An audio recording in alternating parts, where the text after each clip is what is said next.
Shalom Bapak Ibu Saudara sekalian. Setiap kita semuanya pasti merindukan satu hubungan yang berbahagia. Demikian pula jika Anda sudah menikah, pasti menginginkan pernikahan yang berbahagia. Namun kenyataannya pernikahan yang berbahagia tidak pernah terjadi secara otomatis. Setiap kita perlu membangunnya dengan sengaja. Dan firman Tuhan mengajarkan kepada kita untuk kita melakukan perkara yang kecil atau sederhana untuk kita membangun sesuatu yang besar. Sebab itu, mari kita belajar dua hal yang sederhana yang kita bisa bangun bersama-sama untuk mewujudkan pernikahan yang berbahagia. Yang pertama adalah komunikasi yang sehat. Firman Tuhan dikatakan dalam kitab 1 Samuel pasal 16 ayat 7. Demikian firman Tuhan. Tetapi berfirmanlah Tuhan kepada Samuel, janganlah pandang parasnya atau perawakan yang tinggi, sebab aku telah menolaknya. Bukan yang dilihat manusia yang dilihat Allah. Manusia melihat apa yang di depan mata, tetapi Tuhan melihat hati. Kalau kita memperhatikan kalimat terakhir dari ayat ini, manusia melihat apa yang di depan mata, tetapi Tuhan melihat hati. Ayat ini memberikan teguran kepada saya. Ketika satu waktu saya membangun sebuah hubungan, saya diingatkan akan ayat ini. Bahwa ternyata sebaik-baiknya kita melihat perilaku ataupun sifat dari seseorang, tetapi manusia tidak bisa menyelami pikiran dan hati orang yang lain. Kita punya keterbatasan untuk bisa memahami hati dan pikiran seseorang. Sebab itu dibutuhkan yang namanya komunikasi yang sehat. Komunikasi adalah bagian di mana kita memberikan informasi. Komunikasi adalah alat untuk kita bisa menyampaikan apa yang di pikiran kita ataupun apa yang ada di hati kita. Dengan demikian orang lain akan mengerti apa yang kita pikirkan. Dengan demikian bahkan pasangan kita bisa memahami apa yang kita rasakan. Tetapi jika kita tidak pernah membangun komunikasi yang sehat, tidak bisa dihindari bahwa orang-orang di sekeliling kita bisa salah mengerti diri kita masing-masing. Sebab itu, untuk membangun komunikasi yang sehat, saya punya 3 tips yang sederhana. Yang pertama adalah memilih waktu yang tepat. Seperti yang kita tahu, saya berikan contoh, seorang laki-laki akan tidak ideal kalau kita ajak bicara ketika mereka dalam posisi pulang kerja, dalam kondisi capek, perut lagi terasa lapar, dan mereka menginginkan untuk makan yang enak. Tapi tiba-tiba sepulang mereka dari pekerjaan sampai tempat tujuan di rumah, ternyata istri bukannya menyambut dengan menyediakan makanan yang terbaik, masakan yang tepat, tetapi justru langsung menyambutnya dengan keluhan-keluhan, dengan cerita-cerita apa yang terjadi sepanjang hari itu. Ketika seorang istri tidak mampu memilih waktu yang tepat untuk menyampaikan informasi, untuk menyampaikan keluh kesahnya, untuk menyampaikan isi hatinya, maka waktu itu bisa terjadi dari sesuatu yang baik menjadi konflik yang besar. Istri bisa disalahpahami oleh suami, demikian pula juga suami bisa salah paham sama istri. Kok si istri nggak bisa mengerti kebutuhan sang suami, demikian juga istri akan menyangka kenapa aku waktu menyampaikan isi hatiku, ternyata suami bukannya mau mendengar, bukannya mau melayani, tapi malah marah-marah. Yang salah bukan maksud kita menceritakan isi hati kita. Yang salah bukan maksud kita mau menyampaikan informasi apa yang terjadi sepanjang hari itu. Tapi masalahnya adalah bagaimana kita menentukan momen atau waktu yang tepat. Dan seringkali kalau kita review kembali kepada masa lalu kita, setiap hubungan yang kita bangun, seringkali konflik terjadi bukan sekali lagi dengan pikiran atau maksud kita yang buruk atau salah, tetapi pemilihan waktu yang tidak tepat. Sekali lagi, untuk membangun komunikasi yang sehat diperlukan pemilihan waktu yang tepat. Jadi kenali pasangan Anda, kenali orang-orang di sekeliling Anda, dan pilihlah waktu yang tepat. Dan seringkali waktu yang tepat itu bukan berarti waktu yang panjang dan lebar, bukan. Seperti pengalaman saya dalam keseharian saya seringkali bersama dengan istri saya, apalagi kami bekerja di kantor yang sama. Jadi kami seringkali ketemu. Tapi kenyataannya di dalam waktu berkomunikasi, waktu yang terbaik justru ketika kami berangkat ke tempat kerja. Kira-kira 10-15 menit perjalanan waktunya. Nah di momen itu kami gunakan untuk bisa ngobrol. Atau mungkin pada waktu makan siang, ketika makan siang bersama, kami gunakan waktu tersebut bukan hanya untuk fokus makan, tapi menggunakan waktu itu untuk kita bisa mengenali satu dengan yang lainnya. Jadi pilihlah waktu yang tepat. maka itu akan menjadi satu pengaruh atau faktor yang bisa membangun komunikasi kita menjadi baik dengan pasangan ataupun orang lain. Yang kedua, apa yang bisa kita bangun untuk menciptakan komunikasi yang sehat adalah memilih pokok pembahasan yang tepat atau konten yang tepat. Seringkali kalau kita bertemu dengan seseorang, apalagi dalam konteks membangun hubungan, apalagi dengan pasangan kita, seringkali kita merasa kedekatan kita itu membuat kita terdorong, termotivasi untuk menyampaikan semua hal kepada pasangan kita. Tetapi tentunya tidak semua hal itu tepat untuk kita bicarakan.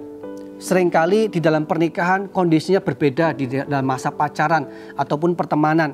Dalam masa pertemanan kita punya ruang waktu dan ruang bicara itu banyak.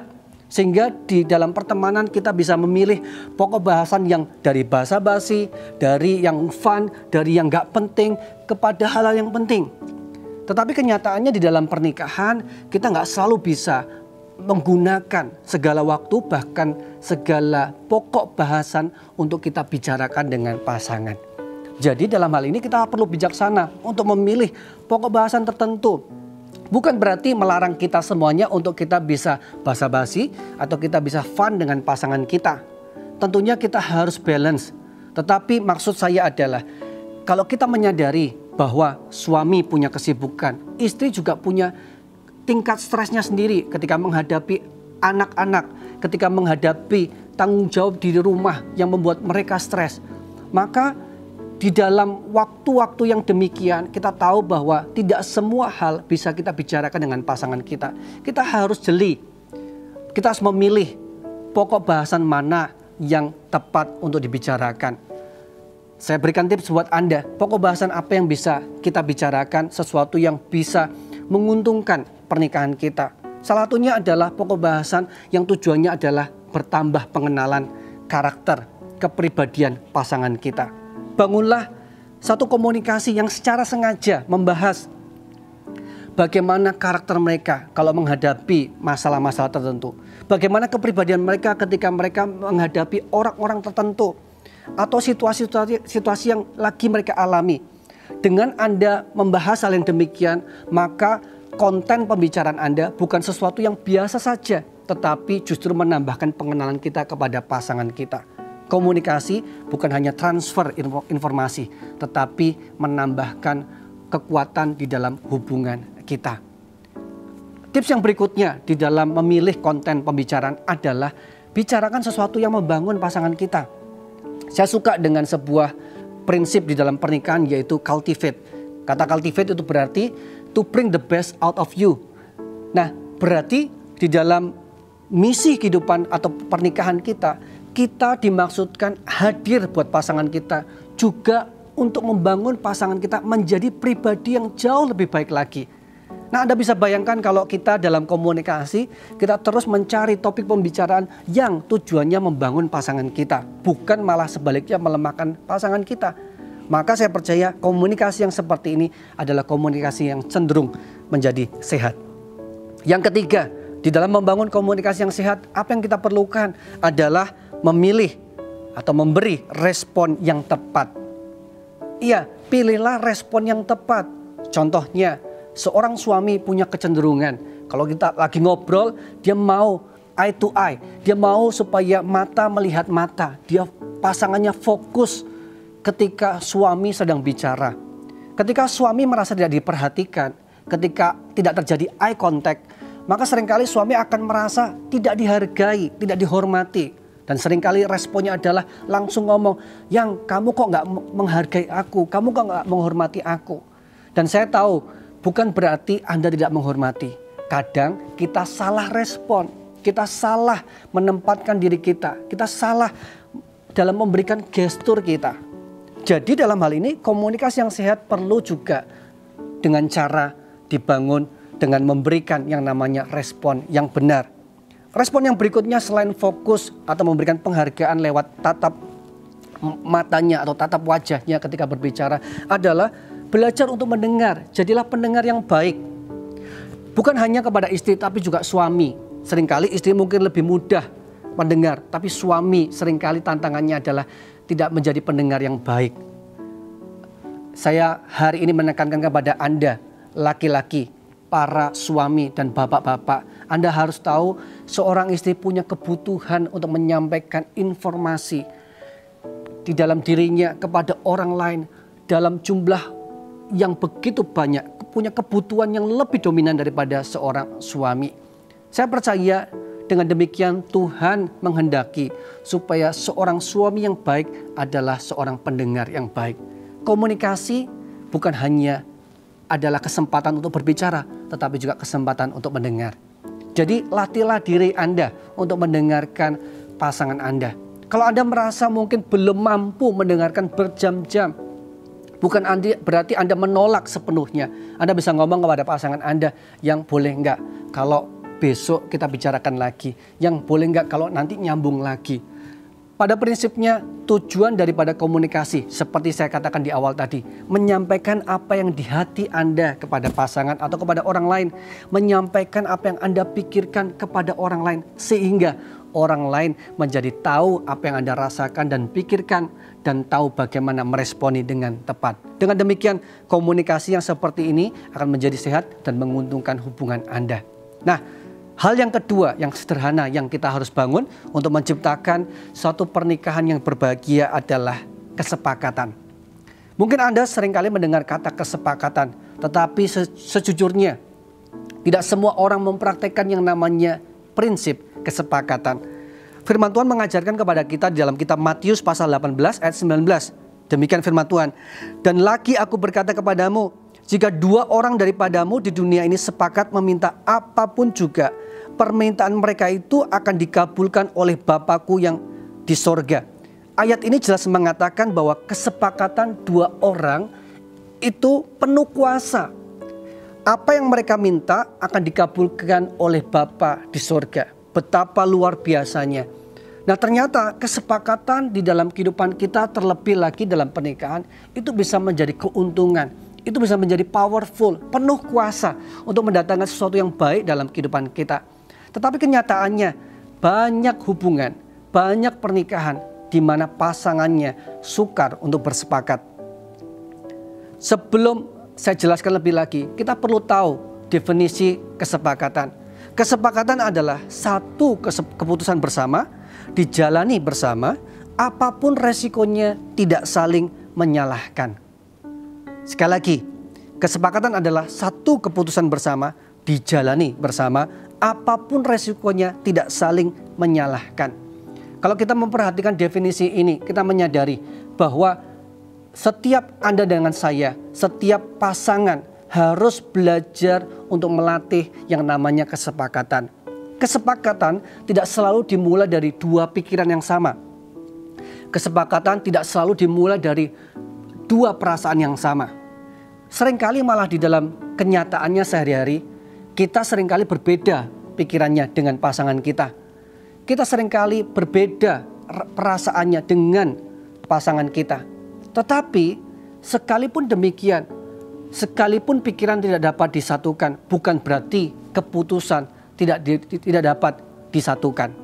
Kita harus memilih bahwa keputusan bersama ditujukan supaya kita bisa bersepakat untuk menjalani kehidupan yang ada untuk menjadi lebih baik sehingga visi dalam pernikahan dapat terjadi.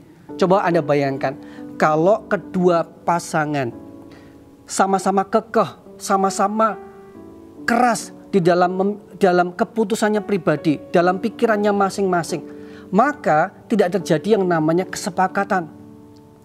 Padahal kesepakatan adalah bukti daripada kesatuan. Demikianlah pernikahan seharusnya. Kesepakatan itu menunjukkan bahwa kita mau tetap bersatu. Dan ketika kita tetap bersatu, kita sedang menjalani sebuah pernikahan yang semestinya. Jadi, mari kita berlatih bersama-sama untuk menjalani yang namanya kesepakatan dengan pasangan kita. Dan tadi dijelaskan dalam definisinya, kita harus sepakat untuk menjalani bersama-sama dan tidak saling menyalahkan apapun resikonya, apapun akibatnya. Saya punya contoh, seringkali kalau misalnya pasangan bertanya kepada pasangannya seperti ini, kalau mereka mau makan, yang kamu mau makan apa? Dan pasangannya jawab, terserah deh. Kamu atur aja, Dan mungkin si istri atau suami akan menjawab, oke deh kalau gitu kita makan soto. Dan singkat cerita mereka sampai ke tempat tujuan, mereka makan soto. Dan pada waktu mereka makan, ternyata si pasangan yang lain yang mengatakan terserah, waktu menikmati sotonya ternyata nggak seperti ekspektasinya. Sotonya ternyata nggak enak. Dan seketika dia langsung komentar, dia langsung ngomong, soto apaan ini? Soto begini kok dipilih? Soto begini kok kita makan? Lebih baik harusnya tadi milih makan sate kah, makan coto kah, atau yang lain. Nah, ketika si suami yang mengeluh seperti itu, si istri mendengar dan si istri kaget dan kemudian bisa jadi kecewa. Kecewanya kenapa? Karena bukankah tadi waktu ditanya harusnya dia menjawab, harusnya dia memilih. Tapi kenapa dia tidak menjawab dan tidak memilih? Dan ketika si istri mengambil keputusan, ternyata akibatnya adalah disalahkan.